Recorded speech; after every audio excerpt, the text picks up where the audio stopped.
Good evening, welcome back, and welcome to the month of June. Starting off, indeed, we are the sixth month of the year already. It's getting close to halfway through, ladies and gentlemen. We're doing so on a more stormy note. Clouds on the increase, showers, and a few thunderstorms starting to pick up in intensity here and there. Not everyone's going to get in on the action, but indeed a lot of folks are, and it's all part of a very bumpy pattern that's going to ride on out the rest of the forecast period. A couple of different systems are coming into play. In a couple of days, we'll have some really good rain chances, and at least one of those will fall on your weekend. More on that and more on the cooler air that's on the backside of all that activity in just a few moments. Headlines tonight include a Sagersville man we've just learned about sitting down behind the desk, charged with sexual abuse and other serious charges. A Kentucky teacher facing rape charges.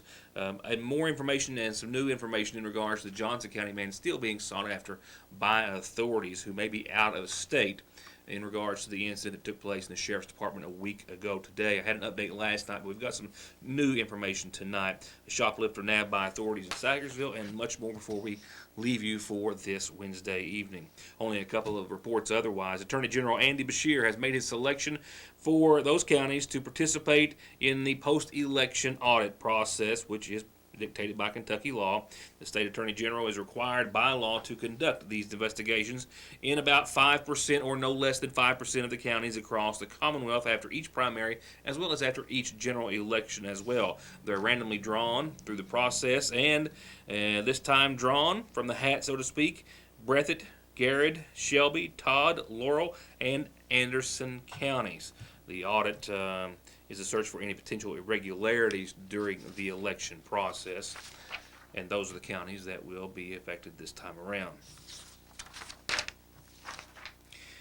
Got a little update for you real quickly before we go on to our headlines. I want to go ahead and pass it along real quickly while it's in front of me. The Johnson County Sheriff's Department is having their Come Grow With Me summer camp again this year. We were there last year and had a great time on a couple of days with the kids. And the camp this year is for 4th, 5th, and 6th graders, ages 9, 10, 11 in Johnson County. And it's the week of June the 20th, but they're taking applications through this Friday. And they've got a full week planned. One day they'll focus on, in addition to having a whole lot of other fun activities, being prepared weather-wise. They'll have Judicial Day. They'll also have Getting to Know Archaeology with a state archaeologist who's going to be there. That's going to be a cool one. They're going to have a little fishing on the bank side. The Department of Transportation will have their rollover exhibit there one day, and a whole lot of fun planned. If you've got a child in that age group and would like to be a part, call the Johnson County Sheriff's Department, 789-3411. Once again, applications being taken between now and this Friday. With that, we'll go on to our first series of top headlines, if you will, to the report of a teacher and ROTC instructor in the Boyd County High School who has been jailed on charges of rape after he allegedly preyed on 2 of his students, according to the Boyd County Sheriff Bobby Woods, who is quoted in the Daily Independent as saying that 45-year-old Howard Faber of Ashland was arrested this morning by the Boyd County Sheriff's Department on charges of rape and prohibited use of an electronic device to procure a minor. The sheriff says that over the last 2 years, he's allegedly raped a student under the age of 16 and sent inappropriate messages to another girl under the age of 16 as well. The sheriff being quoted as saying that he preyed upon these children at the Boyd County High School and that the charges were not brought against him just because of the age of the victims. The Sheriff's Department says they obtained a search warrant and then confiscated a cell phone that belonged to Faber back in May. Faber is a retired naval aviator, according to the report, that was hired by the school system in 2014. He submitted his resignation in April and then planned to vacate his position at the end of the school year. But however, once the investigation started, the resignation was changed to an immediate status. He did make an appearance in district court this morning for the prohibited use of an electronic device charge. He was arrested on that last week. He was arrested and charged with rape shortly after arrival at the courthouse. This is a picture, a mugshot of a woman who was arrested in Sagersville on a separate and unrelated report. She was taken into custody yesterday for shoplifting charges by Sagersville Police Chief Matthew Watson. A couple of ladies who work at Fraser's Prater Drug seasonal shop earlier today off camera, which is often the response I get when I ask for an interview. They did graciously, in that mode, tell me about an incident yesterday involving a shoplifter in the store. A woman from Johnson County reportedly came in and was caught stealing clothing from the seasonal shop. One of the two employees tells me that they witnessed this woman, Janet Daniels, sticking some women's clothing into her purse, a large purse, after rolling up the merchandise rather neatly and tidily and then stuffing it into her bag. And they called for assistance, and just as Daniel started out the door, store personnel caught her and brought her back in. She claimed that she was going to pay. However, police reports and citations filled out by Sagersville Police Chief Matthew Watson says that she did have a large purse in her possession. That purse was only a change purse and a cell phone, and not enough money to pay for the merchandise that was in the bag.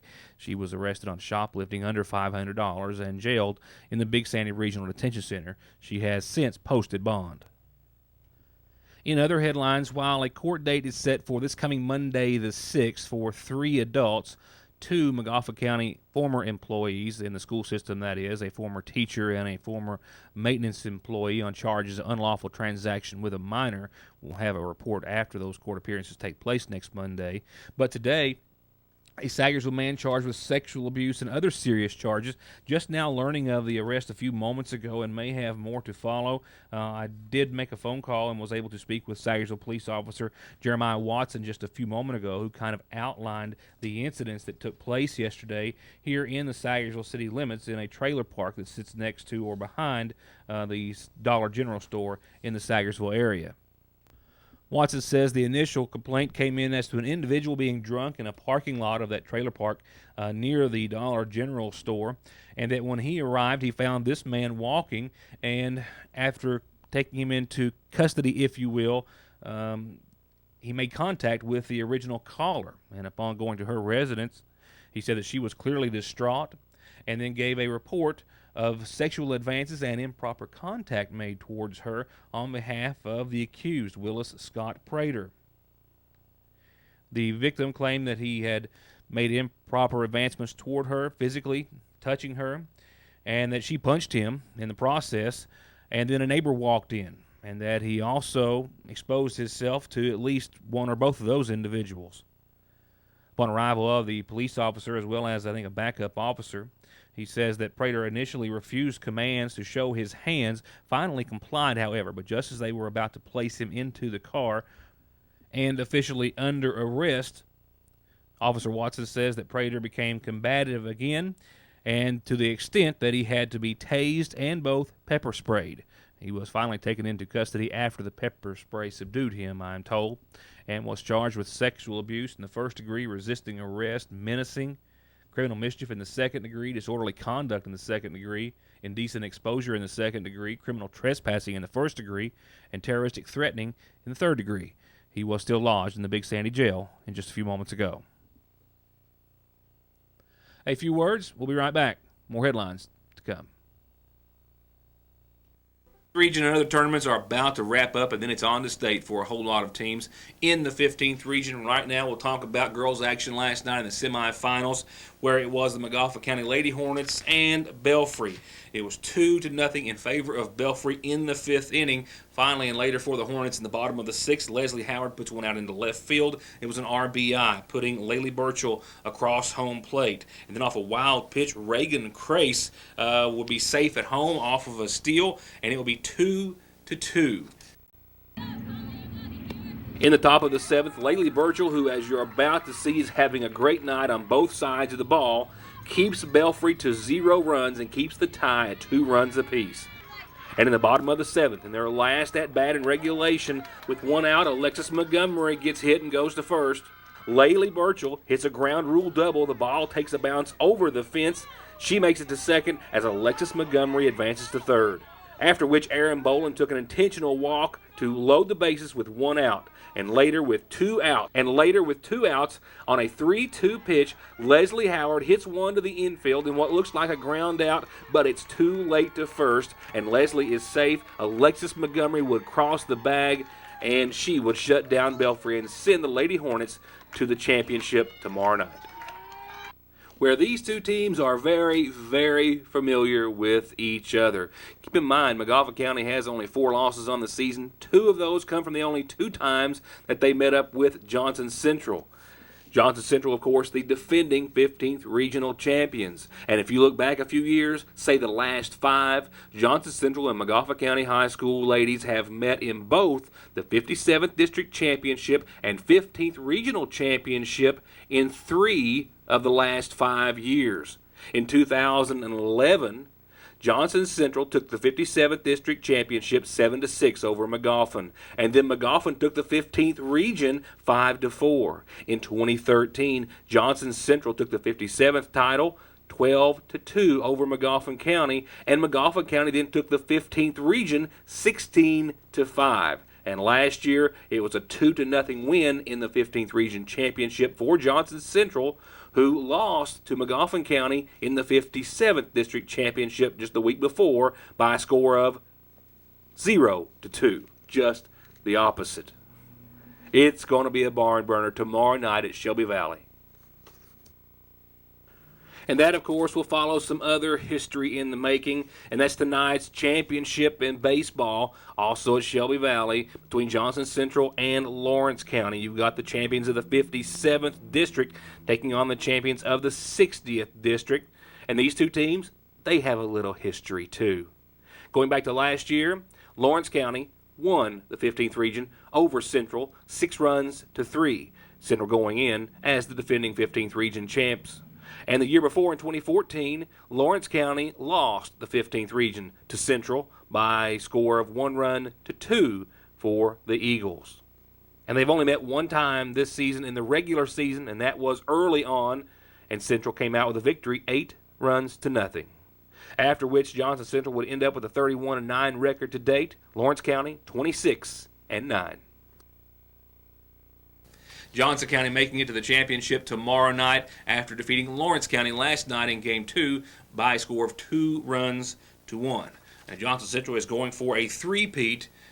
The defending champions from last year, they also defeated Paintsville in 2014 in the championship. And then, as I just mentioned, Magaffin County and the Lady Hornets in 2013. Another reminder to kick off tonight's Magaffin Farm Bureau Community Calendar announcements. Kearney Free Will Baptist Church has canceled Picking and Grinning just for this month, so they'll be back at it before you know it, but Picking and Grinning canceled for the month of June. A big yard sale to benefit the Bradley Free Will Baptist Church on Burning Fork. It is this Thursday and Friday. That's tomorrow and Friday. It's going to start at 9 o'clock both mornings, and it's going to be inside just in case there might be a shower or two. It's not going to matter. You can still shop the big yard sale at Bradley Free Will. I didn't get a chance to make it over today, but I'm sure there were a lot of folks having a lot of fun in the sun and the water. The Ramey Memorial Park Pool open today officially for the summer. The unpublished phone number, as it's a seasonal number, is 349-5102. If we hear anything about any swimming lessons or anything of that nature, we'll keep you posted. But for now, the pool's open.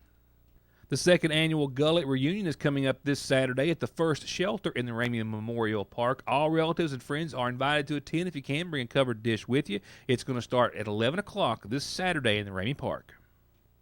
It's called Submerged, Finding the Truth Below the Surface, and it's Vacation Bible School at the Sagersville First Baptist Church. And it starts next Monday through Friday, 5:45 each night through 8 o'clock at Sagersville First Baptist. And the KBIF Pointed Show at the Sagersville Equestrian Park, sponsored by the Sagersville Fire and Rescue Department, is coming up on the 25th with 37 classes. You got any questions? Call the fire department at 349-3256. And if you've got a calendar announcement, birthday, anniversary, or otherwise, call me or get it here any way you can. We'll tell everyone about it. And new information. I had only a brief update last night in regards to the case of Jonathan Morrow, the man who brought his little girl into the Johnson County Sheriff's Department a week ago today, in regards to him trying to get an EPO against his wife, and then learning that indeed there was a warrant for his arrest. I think most everyone very well aware of the circumstances or events that transpired thereafter. I did speak with Johnson County Sheriff Dwayne Price on the telephone earlier today, who did confirm that not one but both of the daughters are back and safe in the custody, temporary custody at least, of Morrow's parents. Price did confirm that over the course of the weekend that he made contact, that being the suspect, Jonathan Morrow, with his father, and instructed his father to meet a friend of Morrow's in Tennessee, somewhere halfway between Johnson County and Morrow's location, which is still unknown according to authorities, but that friend would transport Morrow's two daughters, including the one that was with him the day, Wednesday of last week when he came into the sheriff's department, and turn them over to the custody temporarily of his father. Price also tells me that as both children are safe and sound with their grandparents, there is a custody hearing to determine possibly permanent custody later on next week, on Tuesday of next week. Morrow himself is still wanted on charges of wanton endangerment of a child and a police officer and fleeing and evading charges. The sheriff says his information is still entered into NCIC, but so far they have no information on his whereabouts, but they will proceed with the case and present all the facts thereof to the Johnson County grand jury. But for now, both daughters are safe and sound in the custody of their grandparents. Well, it's been a little on again, off again with the clouds as of this afternoon and past the 6 o'clock hour. I'm seeing a little sun peek through the blinds as of right now at the studio, as we've seen a few near misses. Some folks got in a little closer than that with only a few light showers, but the pattern is going to continue to pick up, as not one but a few systems are going to wreak a little havoc with your Licking Valley RECC forecast. Tonight, 64 degrees for our nighttime lows. We'll see a chance of showers and thunderstorms to the tune of about 40%. I think between 2 and 5 will be the best bet for those to finally make it into our area. That will be under mostly cloudy skies by that point. Going into your Thursday here a day early this time around, showers and thunderstorms are likely. The first of a couple of systems will give us a really good shot in likelihood actually tomorrow afternoon. 4 or 5 o'clock looks to be the best bet. Temperature still pushing the low 80s tomorrow. Rainfall amounts, 1/10 to 1/4 of an inch, except for, whom those folks might get in on a good thunderstorm or so. But the chance of showers and thunderstorms will continue and diminish to about 40% by tomorrow night with a low of 63, still under mostly cloudy skies. Friday, still mostly cloudy and still right around the 80-degree mark. And we're still under that threat of showers, maybe even a thunderstorm or two, to the tune of 40%. When the next hit comes, just in time for your weekend, sad to say. Saturday's looking pretty stormy, or at least pretty wet, with some storms possible. Showers and thunderstorms are quite likely across the board on your Saturday. It's not going to be an all-day thing, but definitely on and off, cloudy. And then you'll notice temperatures start to take a hit as well. 79 Saturday with all that rain, and those showers and clouds might even knock these temperatures expected down just a bit. Sunday, showers likely, maybe even a thunderstorm continuing to round out your weekend. 74 and 57. Mid-70s again on Monday with still a slight chance of some showers. And that might be the pattern that will stick around for a few days thereafter. Still playing catch-up from a short week. Still a whole lot of news that we're working on and other news that we'll be covering throughout the remainder of this week. Thank you for being a part of this show, and we hope to see you for the next one. Good night.